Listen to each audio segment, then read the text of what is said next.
অনেক হকার সরকারি জমি এবং রেলের সম্পত্তি অবৈধভাবে দখল করে রেখেছে। সরকারের সম্পত্তি সকলের জন্য, তাহলে বিকল্প ব্যবস্থা অবশ্যই প্রয়োজন। মানবিক ও বাস্তবিক দৃষ্টিভঙ্গিতে বিবেচনা করতে হবে। ফুটপথে স্বপ্ন বুনে দিন কাটে রোদে জলে, উচ্ছেদের নোটিশ এলে চিন্তা নামে ঘরে ঘরে, উন্নয়নের নামে প্রশ্ন আজ জীবিকা যাবে কোন পথে চলে। আজ আমরা এমন একটি বিষয় নিয়ে আলোচনা করব যা বর্তমান রাজ্য তথা দেশের বিভিন্ন শহরের আলোচনার কেন্দ্রবিন্দুতে পরিণত হয়েছে। বিষয়টি হলো হকার উচ্ছেদ প্রসঙ্গে। এই হকার উচ্ছেদ কি শহর উন্নয়নের জন্য অত্যন্ত জরুরি, নাকি গরিব মানুষদের জীবিকার উপর বড় ধরনের আঘাত, নাকি কর্পোরেটদের সুবিধা করে দেওয়ার একটি অশুভ উদ্যোগ? রেল স্টেশন চত্বর, ফুটপাত, সরকারি জমি কিংবা রাস্তার ধারে দীর্ঘদিন ধরে ব্যবসা করে আসছেন হাজার হাজার ক্ষুদ্র ব্যবসায়ী। সম্প্রতি বিভিন্ন জায়গায় প্রশাসনের পক্ষ থেকে হকার উচ্ছেদ অভিযান চালানো হচ্ছে। কোথাও দোকান ভেঙে দেওয়া হচ্ছে, কোথাও সরিয়ে দেওয়া হচ্ছে হকারদের। কিন্তু প্রশ্ন হলো, এই উচ্ছেদ কি সত্যিই জনস্বার্থে, নাকি এর ফলে বহু মানুষের জীবিকা আজ প্রশ্নের মুখে? আজ আমরা এই বিষয়টি নিয়ে নিরপেক্ষভাবে আলোচনা করব। প্রথমেই বুঝে নেওয়া যাক হকার আসলে কারা।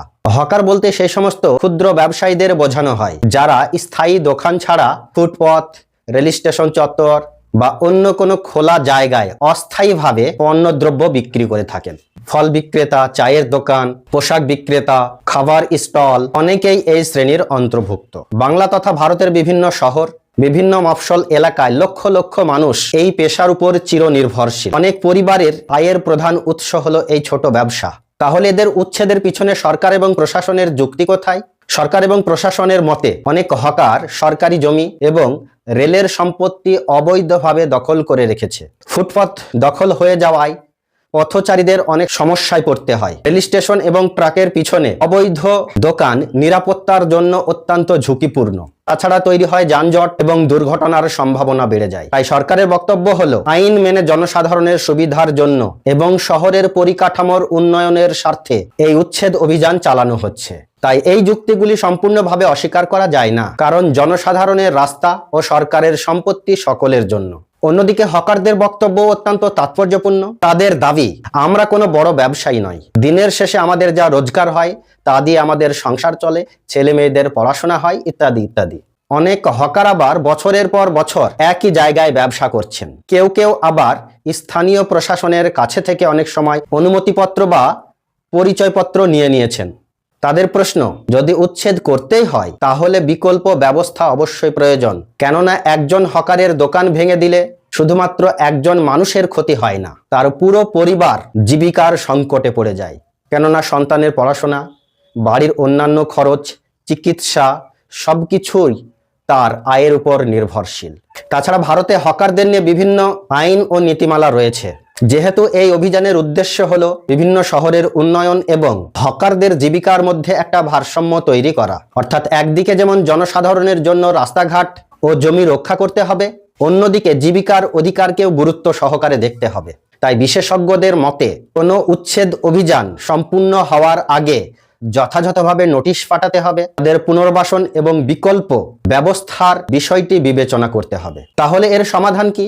এর সমাধান করতে গেলে অবশ্যই আমাদের মধ্যপন্থা অবলম্বন করতে হবে।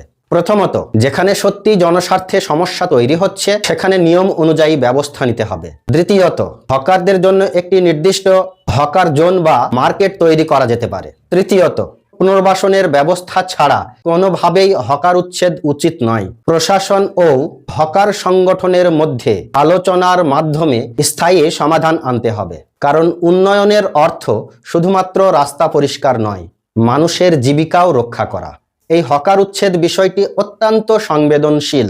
একদিকে রয়েছে আইন, শহর পরিকল্পনা এবং জনসাধারণের সুবিধা, অন্যদিকে রয়েছে হাজার হাজার পরিশ্রমী মানুষের রুটি রোজগার। তাই অবশ্যই এই বিষয়টি নিয়ে রাজনৈতিক দৃষ্টিভঙ্গির বাইরে গিয়ে মানবিক ও বাস্তবিক দৃষ্টিভঙ্গিতে বিবেচনা করতে হবে।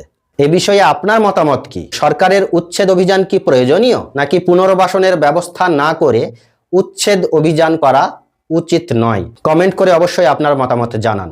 ভিডিওটি ভালো লাগলে লাইক করুন, শেয়ার করুন এবং সাবস্ক্রাইব করতে ভুলবেন না। ধন্যবাদ। দেখা হচ্ছে পরবর্তী ভিডিওতে।